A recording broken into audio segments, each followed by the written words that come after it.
ओम शांति। हमारे भाग्य का निर्माण कौन करता है?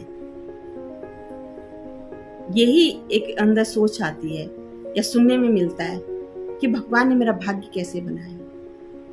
किसी को बहुत अच्छा जीवन व्यतीत करते हुए देखते हैं तो फिर यही कहने में आता है इसका भाग्य कितना अच्छा भगवान ने बनाया। दो सगे रिश्तेदारी होते, जो सगे भाई होते, दो सगी बहनें होती हैं, लेकिन एक की शादी हुई, वो अच्छे से जीवन व्यतीत कर रही है, और एक शादी के बाद बहुत अच्छे से जीवन व्यतीत नहीं करे, उसका जीवन थोड़ा दुख में है, कष्ट में है। एक का जीवन बहुत आराम से बीत रहा है। एक भाई है जो आर्थिक रीति से संपन्न है, एक भाई है जिसकी हालत कुछ आर्थिक ठीक नहीं है, जबकि पिता के द्वारा दोनों को प्रॉपर्टी बराबर मिली। लेकिन फिर क्या कहने में आता, देखो इसकी किस्मत तो कितनी अच्छी है, और ये कहते मेरी तो किस्मत ही खराब है, मुझे तो भगवान ने किस्मत ही कैसी दी है, या भगवान ने मेरे तो भाग्य में कुछ खराब ही लिखा है, मेरे पता नहीं भाग्य में कितना खराब क्यों लिख दिया, मैंने भगवान का क्या बिगाड़ा। तो क्या भगवान हमारा भाग्य का निर्माण करते हैं? क्या भगवान हमारा भाग्य बनाते हैं? ये थोड़ा सा सोचना है। तो ये अगर विचार करते हैं तो भगवान हमारा भाग्य क्यों निर्माण करेंगे? भगवान हमारा भाग्य बनाएंगे तो एक जैसा बनाएंगे ना। जब एक लौकिक पिता, एक हमारा शारीरिक पिता, जब हम दो भाइयों को, या हम 4 भाई हैं चाहे हम 5 भाई हैं, सबको बराबर बराबर देता है, सबको एक जैसा इक्वल प्रॉपर्टी बांटता है, तो वो परम पिता जो हमारा शाश्वत पिता है भगवान, वो हमारा भाग्य अलग अलग क्यों बनाएगा? वो भी तो जरूर एक जैसा ही बनाएगा ना। लेकिन अलग अलग मुझे यहाँ मिल रहा है।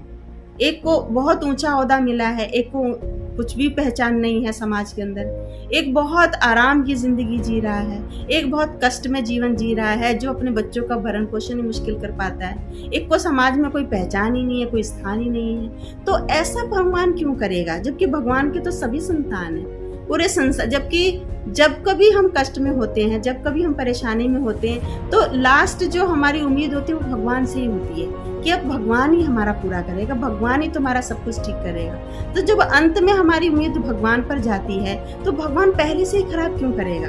भगवान कभी भी किसी के साथ खराब नहीं करता। भगवान हमेशा सब कुछ सबके साथ श्रेष्ठ करता है, सबके साथ अच्छा करता है, क्योंकि वो पिता है। पिता कभी अपने बच्चों को दुख नहीं दे सकता। फिर ये भाग्य में हमारे अच्छा या बुरा क्यों होता है?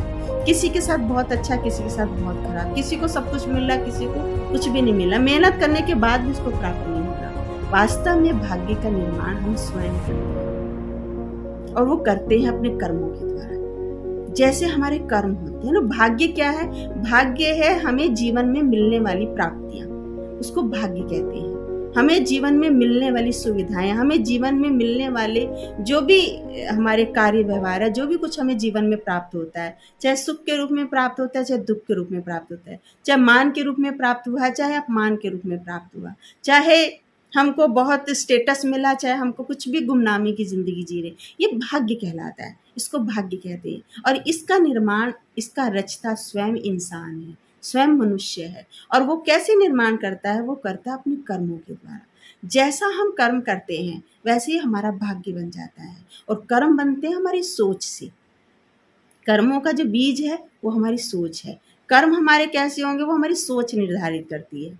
तो कर्म हमारे श्रेष्ठ हों, कर्म हमारे उत्तम हों, कर्म हमारे दिव्य हों, और वो तब दिव्य होंगे जब हमारी सोच दिव्य होगी, जब सोच हमारी श्रेष्ठ होगी, जब सोच हमारी सकारात्मक होगी, जब सोच हमारी ऊंची लेवल की होगी। इसको कहते हैं एक दिव्य, जो ऊंची, एक प्योर जो सोच होती है, ऐसी सोच होगी। और सोच का जो निर्माण होता है, सोच हमारे पास कहाँ से आती है? सोच आती है हमारी जानकारियों से। हम कैसे लोगों के बीच में बैठते हैं, हम कैसी पुस्तकें पढ़ते हैं, कैसे वातावरण में रहते हैं, कैसे सोसाइटी में रहते हैं, उससे हमारे अंदर विचार पैदा होते हैं। वो इन्फॉर्मेशन जहाँ से हमको मिलती है, देखने से मिलती है, सुनने से मिलती है। क्या हम पढ़ते हैं, क्या हम देखते हैं, क्या हम सुनते हैं, उससे हमारी सोच निर्मित होती है। अच्छा, सोच जैसी बन जाती वैसे हमारे कर्म बन जाते हैं। तो भाग्य का जो निर्माण करता है वो व्यक्ति स्वयं करता है। अब हमें हमारा भाग्य कैसा बनाना है वो हमारे हाथ में है। अगर हम अपना भाग्य अच्छा बनाना चाहते हैं तो हमें जरूर अच्छे कर्म करने पड़ेंगे। अच्छे कर्म माना जो सबको सुख दें, ऐसे कर्म। अच्छे कर्म माना जिससे सबका लाभ हो। अच्छे कर्म माना जिससे सबको आनंद मिले।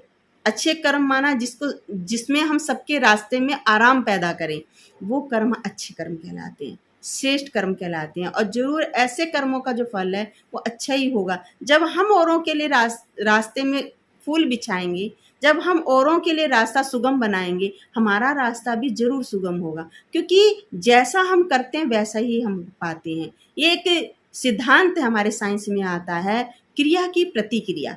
जैसा करेंगे वो पीछे पीछे लौट के हमारे पास आता है। ये सर्किल में घूमता है कर्म और भाग्य। कर्म के पीछे भाग्य, भाग्य के पीछे कर्म। भाग्य वहां जोर कर जाता है जब हमारे बहुत सारे कर्म एक जैसे एकत्रित हो जाते हैं, तो हमें वही चीज ज्यादा प्राप्त होती है। और जब वैसा ही वातावरण हमको मिलता है, वैसे ही लोग हमको मिलते हैं, उसी तरह के हमारे कर्म होते चले जाते हैं। ये एक दूसरे से जुड़े हुए हैं। तो इनको ठीक करने का जो एक तरीका है, भाग्य को ठीक करने का जो तरीका है, वो होती कर्म।